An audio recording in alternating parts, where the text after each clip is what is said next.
Այսօրվա աշխարհաքաղաքական զարգացումները ստիպում են մեզ ուժեղացնել մեր քաղաքացիների ու իհարկե նաև մեր երկրում գտնվող յուրաքանչյուր անձի անվտանգության ապահովման ուղղված միջոցառումները։ Այս միջոցառումները առաջին հերթին պետք է կրեն անշուշտ կանխարգելիչ բնույթ եւ որևէ կերպով չպետք է խաթարեն մեր երկրի բնականոն գործունեությունը ու բնականաբար որևէ սահմանափակումներ չպետք է լինեն մեր քաղաքացիների համար։ Այս առումով անշուշտ էական նշանակություն ունի բոլոր այն մարդկանց պրոֆեսիոնալիզմը, ովքեր ներգրավված են այս միջոցառումների իրականացման գործում։ Ես կասկած չունեմ, մի վայրկյան անգամ չեմ կասկածում, որ մենք ունենք համապատասխան մասնագետներ,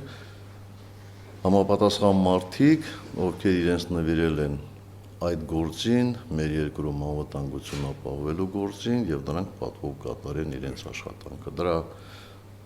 վառ ապացույցներից մեկն էլ հենց այս գիշեր տեղի ունեցած միջոցառումներ, որի ընթացքում հայտնաբերվեց եւ վնասազերծվեց հանցավոր խումբ, որի նպատակների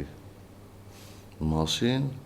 անշուշտ առաջին հերթին քննությունը պետք է ասի եւ որի մասին տեղյակ պետք է լինի ողջ հանրությունը։ Մենք տարիների քրտնաջան աշխատանքով, հենց մշածս մարդկանց քրտնաջան աշխատանքով դասվել ենք աշխարհի ամենաանվտանգ երկրների շարքում եւ Հայաստանը պետք է մնա աշխարհի ամենաանվտանգ երկրների շարքում։ Մեր երկրում չպետք է տեղի ունենա որևէ իրադարձություն, որը ինչ-որ կերպ կարող է խաթարել մեր երկրի հեղինակությունը ու նաև իհարկե այս բնակավարում։ Եվ խնդրում եմ իմ շնորհակալությունը փոխանցել այն անձնակազմին, ով մասնակցել է այդ միջոցառմանը։